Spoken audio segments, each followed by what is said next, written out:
আমি আমার মহান মুর্শিদ কিবলা ও কাবা আল্লাহ রাব্দুহু চেরাগে জান শরীফ কালান্দার বাবা জাহাঙ্গীর বা ইমান আল সুরেশ্বরী নূরের কদম মোবারকে লক্ষ কোটি ভক্তি ও চুম্বন রেখে মুর্শিদে আওলাদ বাবা বেদম ওয়ারসি আল জাহাঙ্গীরের নূরের কদম মোবারকে ভক্তি ও চুম্বন রেখে আওলাদে মুর্শিদ বাবা নাহিদ শামসে তবরিজ আল জাহাঙ্গীরের নূরের কদম মোবারকে ভক্তি ও চুম্বন রেখে দয়াল বাবা জাহাঙ্গীরের বংশধরী আলে বাবা জাহাঙ্গীরের নূরের কদম মোবারকে ভক্তি ও চুম্বন রেখে আমি দয়ালের দয়া ভিক্ষা কামনা করে কিছু বলতে শুরু করলাম।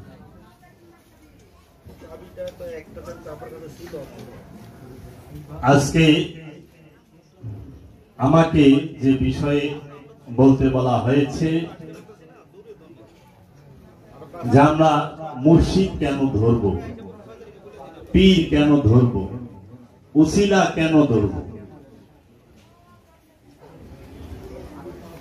আমাদের সমাজে দুইটি ধারা আছে। একটি ধারায় বলা হচ্ছে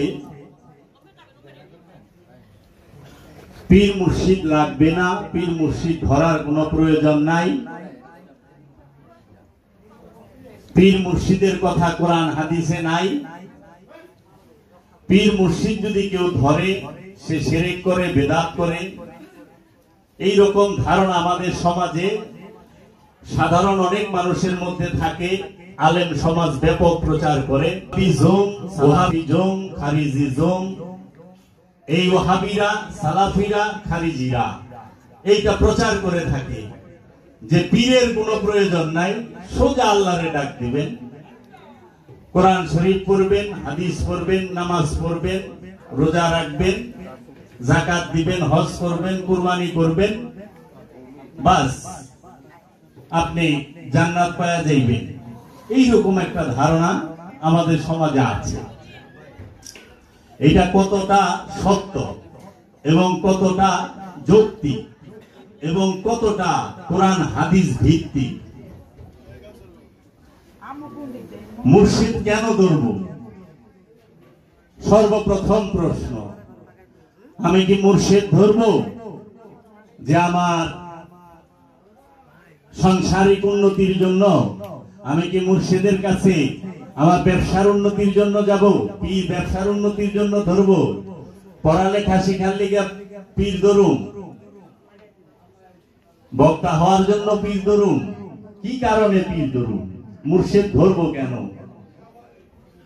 বর্তমান সমাজে একটা সবচেয়ে পীরের দরবারেই বলা হয় পীর দরবার আল্লাহ পাইবার লিগে। আর বাবা জাহাঙ্গীর বলতেছেন পীর ধর্মা হচ্ছে নিজেকে চেনার জন্য।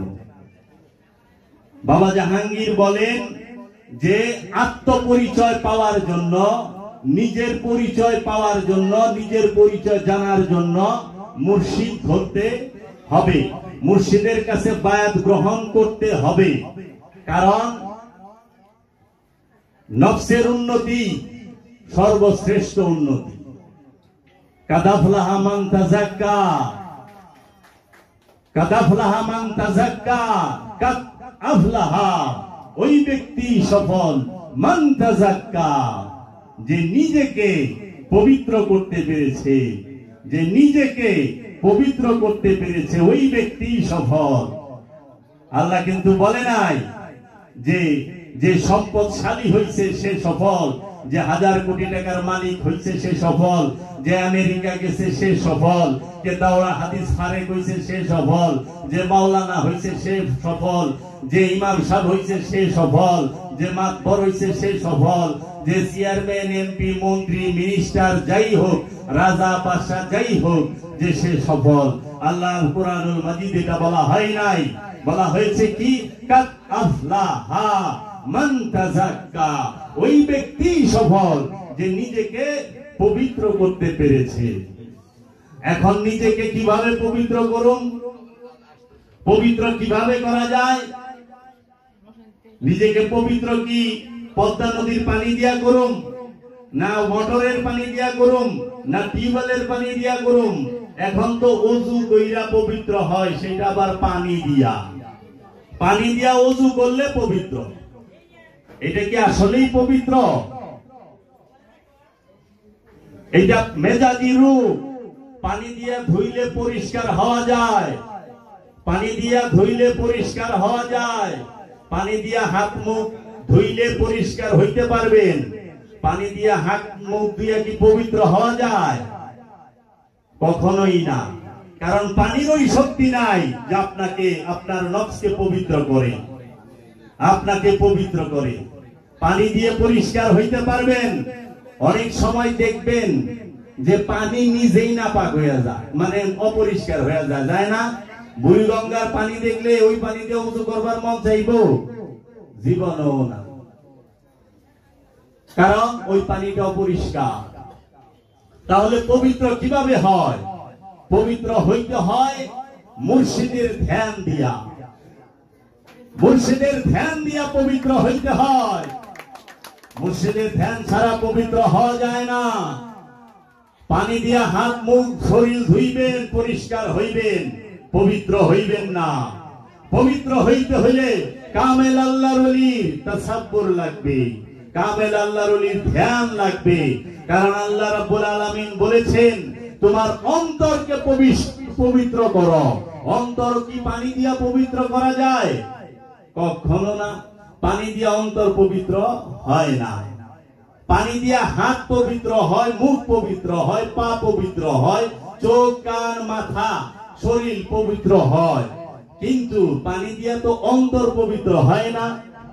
তাহলে অন্তর পবিত্র করার উসিলা কি, মাধ্যম কি, জিনিসটা কি, ওই বস্তুটা কি, ওই শিক্ষাটা কি, ওই জ্ঞানটা কি? অন্তর পরিষ্কার একমাত্র কামেল আল্লাহর ওলি ধ্যান দিয়া করতে হয়। কারণ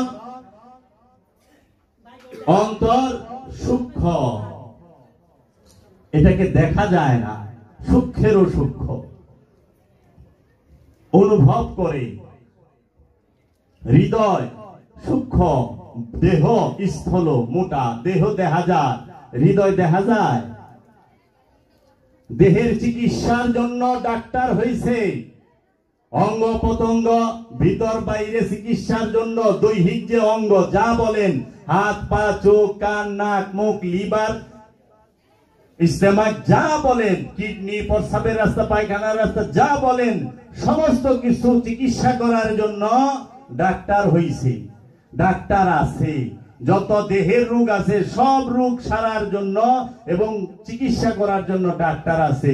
কিন্তু অন্তরের যে রোগ সেইটা সারার জন্য, সেই চিকিৎসার জন্য ডাক্তার কই? সেই চিকিৎসার ডাক্তারটা কে? কারণ আপনি যখন দেহের চিকিৎসা করবেন, দেহের সমস্যার টেস্ট আছে, পরীক্ষা আছে। যদি আপনার রক্তে সমস্যা হয়, জ্বর হয়, ডাক্তার লিখে দেয় তুমি এই পরীক্ষাগুলো করো। রক্তে তোমার ভাইরাস আছে কিনা, রক্তে হিমোগ্লোবিন আছে কিনা, রক্তে কি কি অভাব আছে রক্তের মাঝে, সেইগুলা পরীক্ষা করে নিয়ে আসো। প্রস্রাব পরীক্ষা করো, তাতে তোমার দেহে কি সমস্যা আমি বুঝতে পারো টেস্টের কারণে, ওই রিপোর্ট দিয়া। কিন্তু অন্তরের যে সমস্যা, এইটা পরীক্ষা করানোর জন্য কোন ল্যাবরেটরি আছে, কোন টেস্ট করার জায়গা আছে? রিপোর্ট দেয়। কারণ অন্তরের রোগ কি আর দেহের রোগ কি? দেহের অনেক প্রকার রোগ আছে, অন্তরেরও রোগ আছে। অন্তরের সাথে লোভের সম্পর্ক, অন্তরের সাথে হিংসার সম্পর্ক, অন্তরের সাথে কামের সম্পর্ক, অন্তরের সাথে ক্রোধের সম্পর্ক, অন্তরের সাথে হিংসার সম্পর্ক, কাম ক্রোধ লোভ মোহ, এই যত রিপু আছে, যত শত্রু আছে, যত কিছু আছে, সবকিছু অন্তরের সাথে যুক্ত, দেহের সাথে না। লোভের সম্পর্ক দেহের সাথে না, হিংসার সম্পর্ক দেহের সাথে না, অহংকারের সম্পর্ক দেহের সাথে না। নাকি দেহের সাথে আছে এগুলা? এই হিংসা অহংকার এই সমস্ত কাম ক্রোধ যা কিছু আছে এগুলা সমস্ত কিছু অন্তরের সাথে সম্পর্ক। আর এই অন্তরকে পরিষ্কার করতে গেলেই লাগবে আল্লাহর ওলি, আল্লাহর রসুল, আল্লাহর নবী। আল্লাহর ওলি ছাড়া অন্তর পরিষ্কার হয় না, আল্লাহর রসুল ছাড়া অন্তর পরিষ্কার হয় না, আল্লাহর নবী ছাড়া অন্তর পরিষ্কার হয় না, গুরু ছাড়া পরিষ্কার হয় না। দেহ পরিষ্কার করা পারবেন তিব্বত সাবান দিয়া, তিব্বত সাবান দিয়ে অন্তর পরিষ্কার হইব না। সাবান দিয়ে অন্তর পরিষ্কার হয় না। যদি সাবান দিয়ে অন্তর পরিষ্কার হইতো সারা পৃথিবীর সব মানুষ মোটামুটি পরিষ্কার থাকতো, ওই কাদাফলাহা মান তাযাক্কার আন্ডারে থাকতো না। তাহলে কোরআন কি বলতেছে? যে তাহাদের কলবগুলো রূপ, তাহাদের অন্তরগুলো ব্যাধিগ্রস্ত, তাহাদের অন্তরগুলো ব্যাধিগ্রস্ত। আমরা তাহাদের অন্তরে ব্যাধি আরো বাড়ায় দিই। কোরআন বলতেছে তাদের অন্তর রোগাক্রান্ত। এইটা কিন্তু বলে নাই কোরআন তাদের দেহ রোগ আক্রান্ত, বলছে অন্তর। এই অন্তরের রোগ সারতে হবে। এই সারার জন্য অন্তরের রোগটা কি? এই সমস্ত কামনা, বাসনা, ইচ্ছা, চাওয়া, সমস্ত কিছু আমি আল্লাহকে চাই, এটাও চাওয়া। আমি আল্লাহকে চাই, এটাও চাওয়া। কারণ চাওয়ার মধ্যে আমি আর তুমি থাকে। যতক্ষণ বলুম আমার আল্লাহ, আমি আছি, আল্লাহ আছে, দুই আছে। সৃষ্টিতে দুইয়ের অবস্থান নাই, তাওহীদে দুইয়ের অবস্থান নাই, একের অবস্থান। তাহলে নয় আল্লাহ থাকবো, নয় তুমি থাকবা। আমার আল্লাহ, আমি আর আল্লাহ। আল্লাহ থাকলে আমি নাই, আমি হইলে আল্লাহ নাই। সূরা বাকারার মধ্যে আল্লাহ রাব্বুল আলামিন বলতেছেন,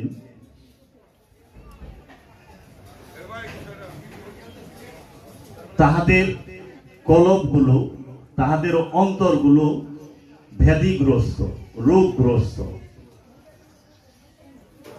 এই রোগ আমি আরো বাড়াইয়া দেই, এই রোগ আমি বাড়াইয়া দেই। তাহলে রোগও আল্লাহ দিছে, আবার বাড়ায়ও আল্লাহ দিতেছে। কেন দিতেছে? যারা চোখ থাকতে দেখে না, যারা কান থাকতে শোনে না, যারা অন্তর থাকতে, হৃদয় থাকতে উপলব্ধি করতে পারে না, তাদেরকে। তখন আবার আল্লাহ এও বলতেছে তারা কেমন, প্রশ্ন করতে আছে, তারা কেমন? তারা পশুর মতো। কারণ পশুরও নফস আছে, পশু আমাদের যে দৈনন্দিন কর্ম সেম সেম। একটা পশুরও খিদা লাগে, একটা মানুষেরও খিদা লাগে। একটা পশুও খাবার খায়, একটা মানুষও খাবার খায়। একটা পশু সেও জন্ম দেয়, একটা মানুষও জন্ম দেয়, জন্ম নেয়। আবার একটা পশু ঠান্ডা গরম লাগে, মানুষেরও ঠান্ডা গরম লাগে। পশুও প্রস্রাব পায়খানা করে, মানুষও প্রস্রাব পায়খানা করে। পশুও কাজ কাম করে, মানুষও করে। এখন আমাদের মধ্যে, তার মধ্যে পার্থক্যটা কি? সেও নফসের অধিকারী, মানুষও নফসের অধিকারী। কিন্তু মানুষের নফসের সাথে আছে খান্নাসরূপী শয়তান, যেটাকে কামনা বলা হয় বাংলায়, আর রূপী আল্লাহ। এই কারণে আমরা তাদের থেকে আলাদা। কিন্তু যখন মানুষই হৃদয় থাকতে উপলব্ধি করতে পারে না, তখন কি করে?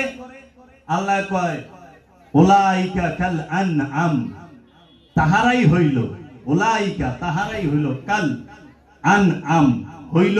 আনআম মানে হচ্ছে চতুষ্পদ জন্তু, চার পাওয়ালা পশু, পশুর মতো।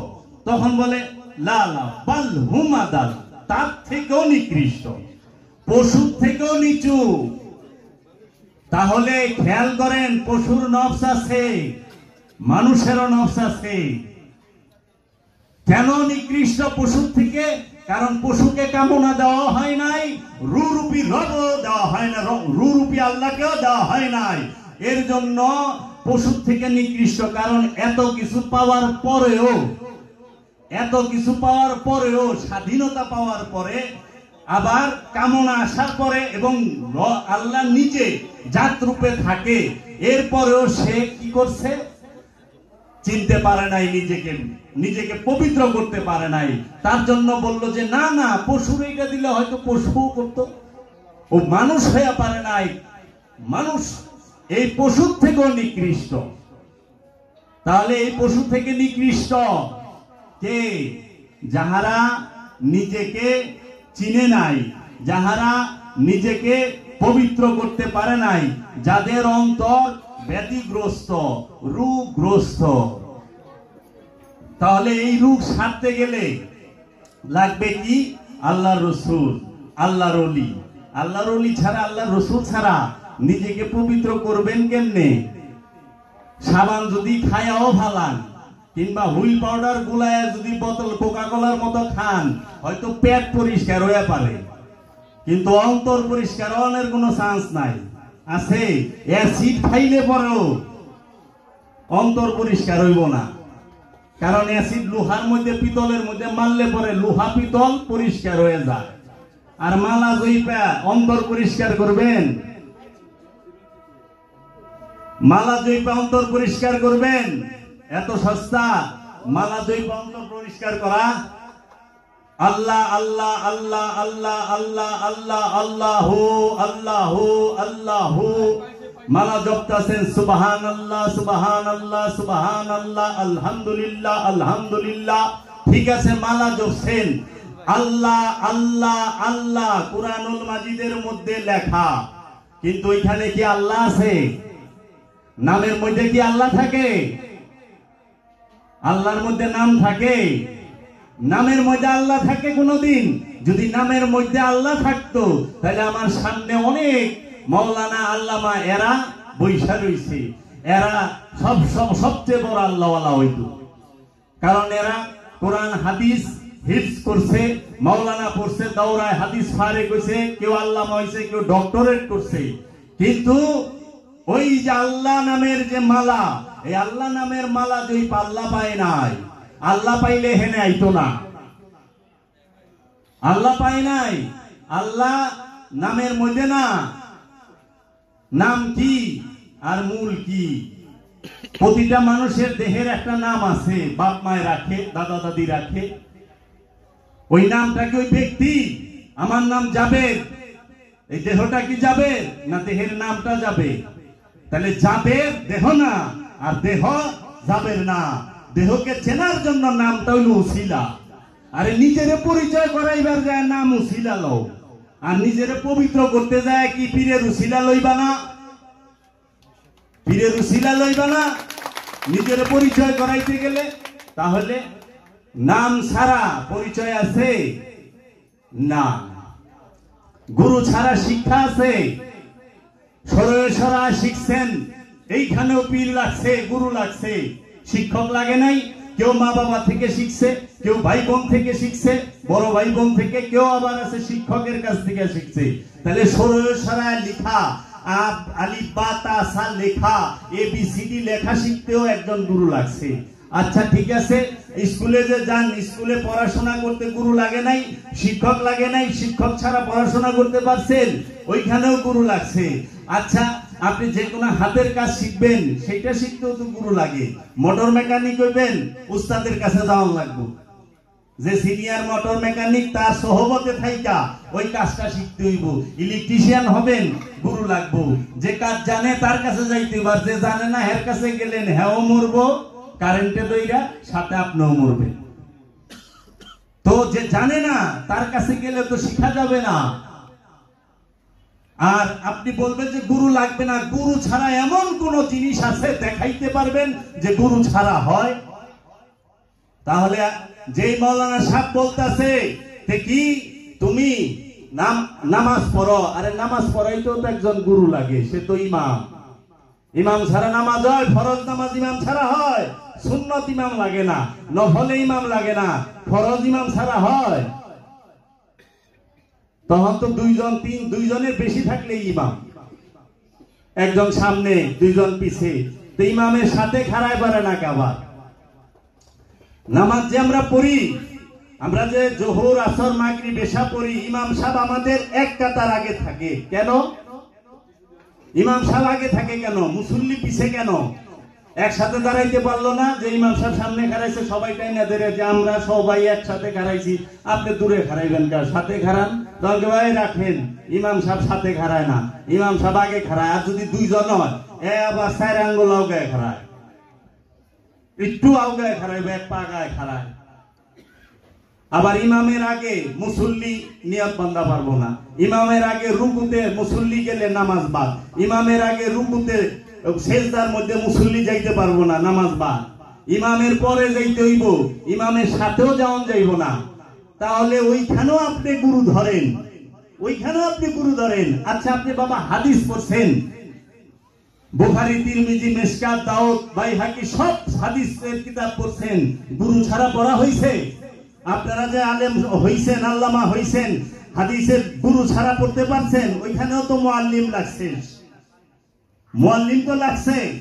কোরআন যে হিফজ করছেন, এইটাও মুআল্লিম লাগছে। কায়দা পড়ছেন, এখানেও মুআল্লিম লাগছে। সিবারা পড়ছেন, এখানেও মুআল্লিম লাগছে। তাহলে শিক্ষক তো সব জায়গায় লাগে। তাহলে নিজেকে চেনা সবচেয়ে বড় সাবজেক্ট যেটা, সবচেয়ে বড় বিষয় যেটা, নিজেকে জানা, নিজেকে চেনা, নিজেকে দেখা। এই নিজেকে জানা, নিজেকে দেখা, নিজেকে চেনার জন্য কি পীর লাগবো না? গুরু লাগবো না? লাগবো তো। তাহলে গুরু ছাড়া কোনো কিছু হয় না। আর যেটা গুরু ছাড়া হয়, এইটা হইল শয়তান। কারণ শয়তানের গুরু লাগে না।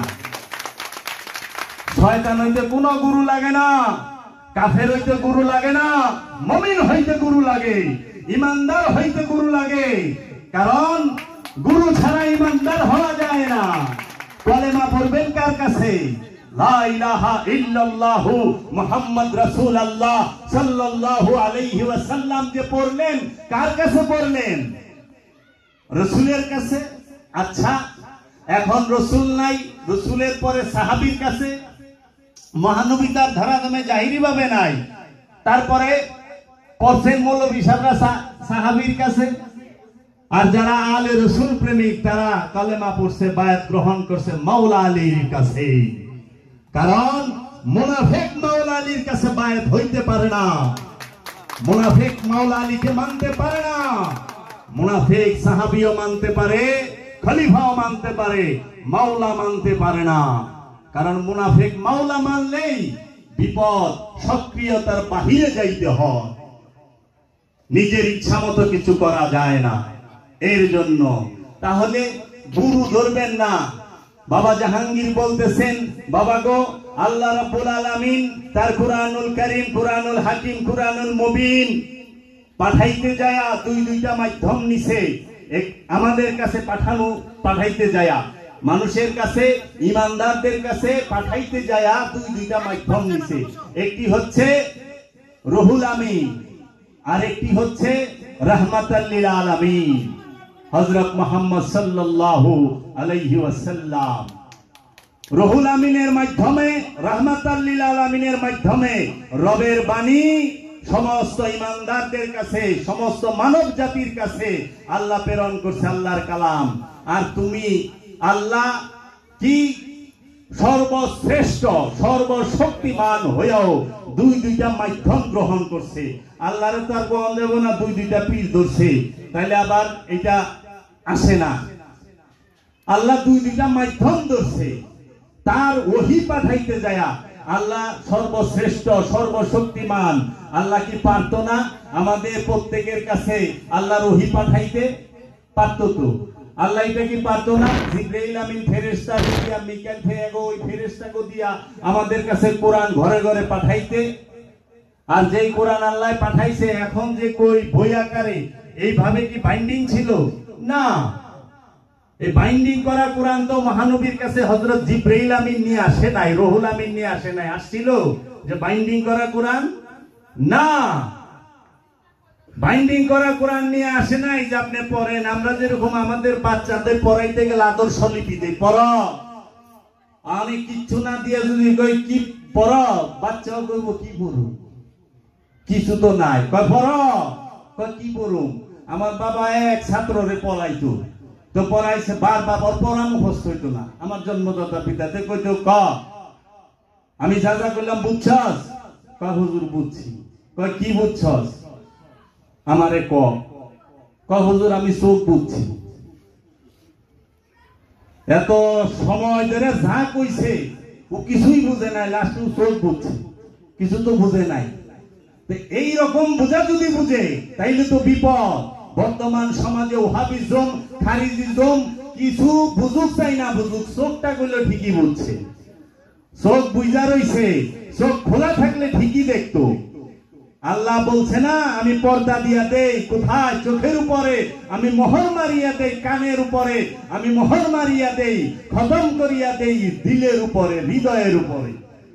যার হৃদয়ের উপরে খতম লাগা সে কিভাবে গুরু মানবো? সে কিভাবে গুরু মানবো? প্রশ্নই আসে না। তাহলে আল্লাহ রাব্বুল আলামিন কোরআন পাঠাইতে যায় দুইটা মাধ্যম ধরলো, আর আমাদেরকে সেই কোরআন বুঝতে, কোরআন শিখতে, কোরআন জানতে, কোরআনকে ধারণ করতে, কোরআনের দর্শন লাভ করতে, কোরআনকে স্পর্শ করতে কি একজন গুরু লাগবে না? মোল্লা দিয়া কোরআন শেখা যায়? কখনো না। মোল্লা দিয়া কোরআন স্পর্শ করা যায়? কখনো না। মোল্লা দিয়া কোরআন শেখাও যায় না, স্পর্শ করা যায় না। মোল্লা দিয়া কোরআন পড়া যায়। কোরআন পড়া আর কোরআন শেখা এক জিনিস না। কোরআন দেখা আর কোরআন স্পর্শ করা আর কোরআন মুখস্থ করা এক জিনিস না। কোরআন স্পর্শ করা আর কোরআন মুখস্থ করা কি এক জিনিস? আল্লাহ তো কোরআনে কোথাও কইল না কোরআন মুখস্থ করে হালাও। সারা কোরআনে এক জায়গায় কেউ দেখাইতে পারবে আল্লাহ কইছে কোরআন মুখস্থ করো? আপনারা পাইছেন? আমি পাই না। আল্লাহ বলছে লা ইয়ামাসসাহু ইল্লাল মুতাহহারুন, ওই পর্যন্ত কেউ এই কোরআনকে স্পর্শই করতে পারবে না যেই পর্যন্ত সে পবিত্রতা তাহরাত অর্জন না করবে। লা ইয়ামাসসাহু ইল্লাল মুতাহহারুন, স্পর্শ করতে হইলে, স্পর্শ করতে হইলে পবিত্র হইতে হবে। সেই পবিত্র কি? মহানবী মাওলা আলী আলাইহিস সালাতু ওয়াস সালাম এবং সাহাবায়ে কেরামগণ তাহারা দয়াল রাসূলের কাছে যে কোরআন শিক্ষা গ্রহণ করছে, সেটা কি মেজাজি ওযুর মাধ্যমে না হাকিকি ওযুর মাধ্যমে? ওযু দুই প্রকার, যেটা পানি দিয়ে হয় পরিষ্কার, যেটা বলা হয় সেটা কি মেজাজি। আর নফসকে খান্নাস রূপী শয়তানকে যখন মুসলমান বানাইতে পারে তখন হয় হাকিকি ওযু। হাকিকি ওযু সেইটা। আর হাকিকি ওযু করতে গেলে হাকিকি মুর্শিদ লাগে, হাকিকি গুরু লাগে। গুরু ছাড়া পবিত্র হওয়া যায় না। কারণ চোখ পানি দিয়া পবিত্র করবেন, দৃষ্টি পানি দিয়া পবিত্র করতে পারবেন? কে আছে এখানে যে দৃষ্টি পানি দিয়া পবিত্র করতে পারবো? চোখ পানি দিয়া ধোয়া যায়, দৃষ্টি কি ধোয়া যায়? কান পানি দিয়া ধুইতে পারবেন, কিন্তু শ্রবণ শব্দ সেটা পানি দিয়া কেমনে ধুইবেন? সেটা কিভাবে ধুইবেন? কথা ধোন যায়, মুখ তো ধোন যায়। মৌলানা সাহেবরা আমার এরকম করে দেখলাম, হাওড়া গাছের এত বড় ডাল পুরা মুখে দিয়ে দেয়, মুখ পরিষ্কার হইতেছে, জবান তো পরিষ্কার হয় না। ব্রাশ দিয়া, বেকা তেরা মেথড দিয়া, আদা বিদ্যা লাঠি এইটা ভিতরে দিয়া দিলাম, জবান মুখ পরিষ্কার হইল, জিহ্বা পরিষ্কার হইল, ময়লা জিহ্বার গেল, জবান পরিষ্কার হইছে, জবান পবিত্র হইছে। যদি জবান পবিত্র হয় সে যাহা বলবে তাহাই হবে, কারণ তার জবানই হয়ে যায় রবের জবান। কারণ রব্বুল আলামিন বলতেছে বান্দা নফল ইবাদত করতে করতে আমি রব্বুল আলামিনের এত নিকটবর্তী হয়ে যায়। একজন সাধক মুর্শিদের ধ্যান করতে করতে মুর্শিদের এত নিকটবর্তী হয়ে যায়, যখন সে ধরে যেই হাত দিয়া সেই হাত মুর্শিদের হয়ে যায়, সেই হাত আল্লাহর হয়ে যায়। যখন সে পা দিয়া হাঁটে সেই পা আল্লাহর পা হয়ে যায়, সেই পা মুর্শিদের পা হয়ে যায়। যখন সে জবান দিয়া বলে সেই জবানটা মুর্শিদের জবান হয়ে যায়, সেই জবানটা মুর্শিদের জবান হয়, আল্লাহর জবান হয়। যখন সে চোখ দিয়া দেখে তখন মুর্শিদের চোখ দিয়া দেখে, রবের চোখ দিয়া দেখে। এর জন্য অবশ্যই মুর্শিদ লাগবে, কামেল আল্লাহর ওলি। কামেল আল্লাহর ওলি ছাড়া দৃষ্টি পবিত্র করা যায় না, কামেল আল্লাহর ওলি ছাড়া এই শ্রবণ শক্তি শব্দকে পবিত্র করা যায় না, কামেল আল্লাহর ওলি ছাড়া জবানকে পবিত্র করা যায় না, কামেল আল্লাহর ওলি ছাড়া অনুভূতিকে পবিত্র করা যায় না। আমার যে অনুভূতি অনুভব সেইটা পবিত্র করা যায় না। পানি দিয়া অনুভূতি ধোয়ান যাইব? পানি দিয়া অনুভূতি যে জায়গায় থাকে এই দেহে, এই দেহ ধোয়া যাইব, অনুভূতি ধোয়া যাইব না। কারণ অনুভূতি সূক্ষ্ম, মুর্শিদের রূপ সূক্ষ্ম। মুর্শিদের এই জাহিরি এবং বাতিনি দুই রূপের ধ্যানই করতে হয়। এই জন্য বাবা জাহাঙ্গীর বলতো, তোমরা আমার কথা মতো আমার শিক্ষা অনুযায়ী তোমরা আমার ওজিফাগুলো আয়ত্ত করো, আমি যেভাবে বলি সেইভাবে ধ্যান করো। এই ধ্যান হচ্ছে ইমামে হুসাইন আলাইহিস সালাতু ওয়াস সালামের ধ্যান। ইমামে হুসাইন আলাইহিস সালাতু ওয়াস সালাম যেইভাবে ধ্যান করতেন, যেইভাবে ধ্যান শিক্ষা দিতেন, বাবা জাহাঙ্গীর সেই ধ্যানের শিক্ষা দেয়। সেটা কি? সবচেয়ে দ্রুত কামিয়াবে পৌঁছানো যায়, সবচেয়ে দ্রুত নফসকে পবিত্র করা যায়। সেটা হচ্ছে এইভাবে, এই আমার মুর্শিদ কেবলা ও কাবা আকা মাওলা, আমার এই দেহ আমার না, আমি আপনাকে দান কইরা দিছি। একটা ভিক্ষুককে যেভাবে 2টা টাকা যদি কেউ দিয়া দেয়, যদি কেউ কোনো কিছু কাউকে দান করে ওইটা ফেরত নেওয়া যায় না, ঠিক সেইভাবে আমার এই দেহ, আমার এই মন, আমার সমস্ত কিছু আমি তোমাকে দান করে দিলাম, উৎসর্গ করে দিলাম, কর্জে হাসানা দিয়া দিলাম, উত্তম কর্জ দিয়া দিলাম আমার মুর্শিদ তোমাকে। তুমি বলেছ কে আছো, আমি আল্লাহকে উত্তম কর্জ দিবা, ওয়াকারদাতুন হাসানা, সেই উত্তম কর্জটা আমাকে দান করো। সেই উত্তম কর্জটা হচ্ছে আমার এই দেহ এবং আমার এই মনের সমস্ত ইন্দ্রিয়ের অনুভূতিগুলা তাকে দান করে দাও। যেটাকে বলা হয় খুদি, যেটাকে বলা হয় ইচ্ছা, যেটাকে বলা হয় কামনা, যেটাকে বলা হয় বাসনা, সেটা মুর্শিদের কদম মোবারকে দান করে দাও। দেখবা মুর্শিদ বলতেছে, রব্বুল আলামিন কোরআনে বলতেছে, তুমি আমাকে কাজে হাসানা দাও, আমি অধিক বাড়াইয়া দিমু, অধিক বাড়াইয়া দিমু। তুমি যদি এখন 2 মাইল দেখো এই দৃষ্টি দিয়া, হে আমার ভক্ত, হে আমার সাধক, ওই দৃষ্টিটা তুমি আমাকে দিয়া দাও, কাজে হাসানা দাও, আমি এমন বাড়াইয়া দেবো, তুমি এইখানে বৈশা তোমার মুর্শিদের রহমতে দয়ায় সারা বিশ্ব দেখতে পারবা। এই যেই কাজে হাসানা, সমস্ত কিছু তুমি দেখবা, কারণ তুমি তো আমাকে দিয়া দিছ। এখন আমি কি তোমার কাছে ঋণী থাকুম? কখনো না। বাড়াইয়া দিলাম, তোমারটার সাথে আমারটা যোগ করে দিলাম, যাও সমস্ত কিছু দেখো। এই রহমত দান করে মুর্শিদ কেবলা ও কাবা। এর জন্য আল্লাহর ওলির কাছে বায়াত হইতে হয়, কামেল ওলির কাছে, মেকআপ পীরের কাছে না। একটা হইল ফকিরি, আরেকটা হইল ফিকিরি। ফকিরিতে মেকআপ নাই, ফিকিরিতে মেকআপ আছে। আর ফিকিরি যারা করে তারা আপনার ইচ্ছা মতো চলবো, আর যে ফকিরি করে ফকিরের ইচ্ছা মতো আপনার চলতে হবে। আপনার ইচ্ছা মতো ফকিরের সাথে চললে চলতে পারবেন না, ঠিক আউট হয়ে যাবেন। এর জন্য ফিকির আর ফকির দুই জিনিস। ফিকির হয় দুনিয়াকে চিন্তা করলে, আর ফকির হয় দুনিয়ার লাত্তি মাইরা দিলে। এর জন্য বাবা জাহাঙ্গীর কইছে, ফকিরি আমার কাছে কোহিনূর হীরার চেয়ে মূল্যবান, ফকিরি আমার কাছে কোহিনূর হীরার চেয়ে মূল্যবান।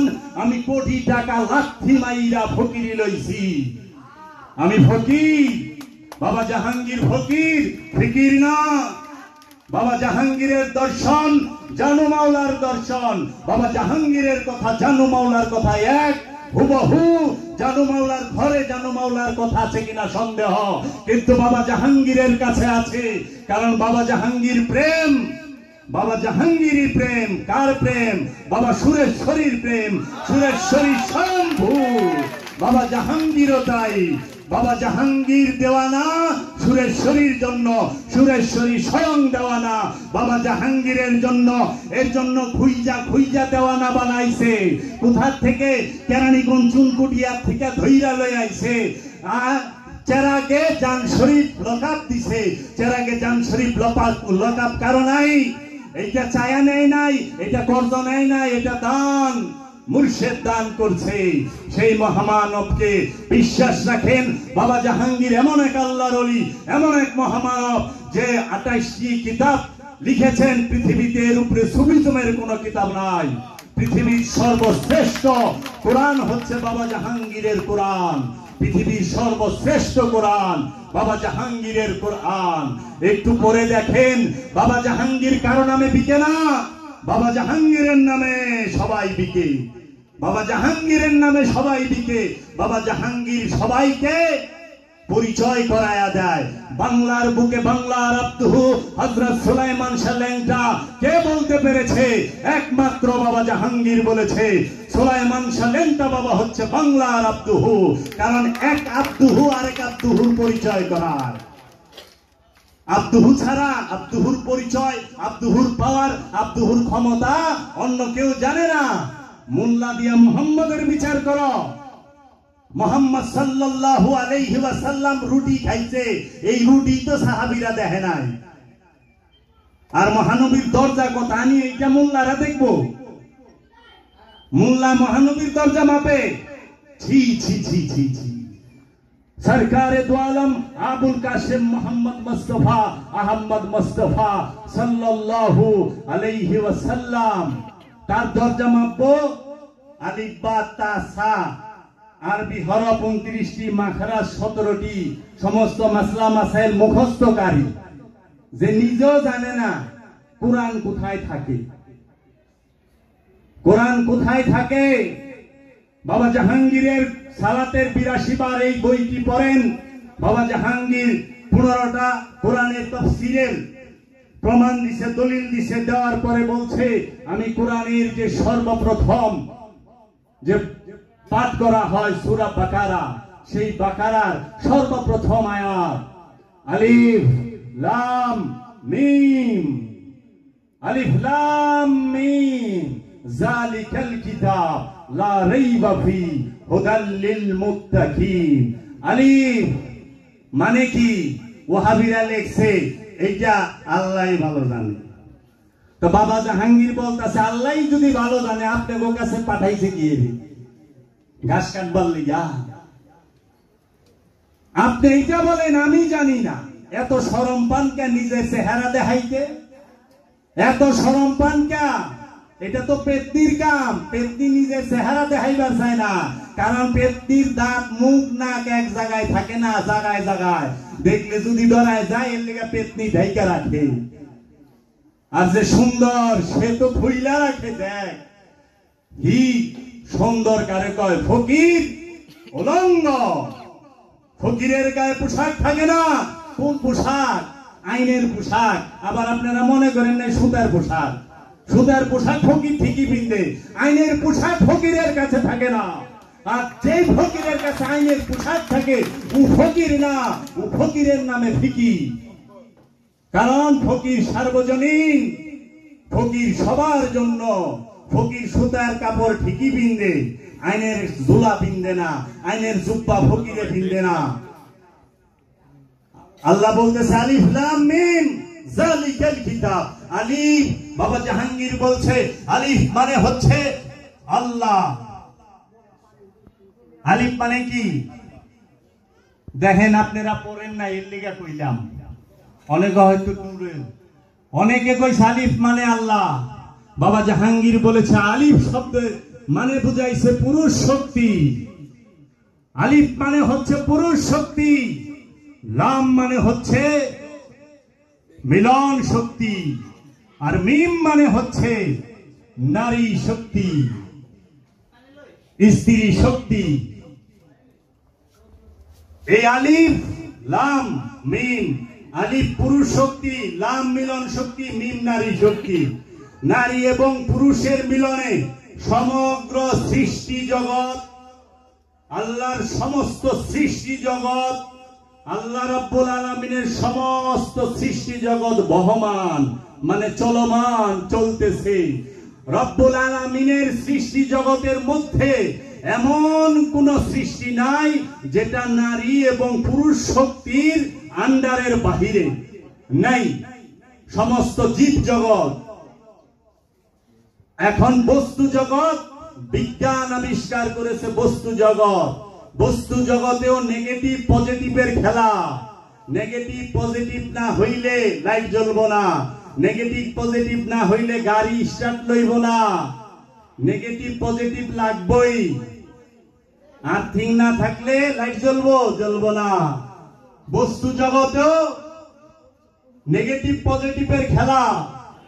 আর এই সৃষ্টি জগতে, জীব জগতে এই নারী পুরুষের মিলন, আল্লাহর সৃষ্টি চলমান।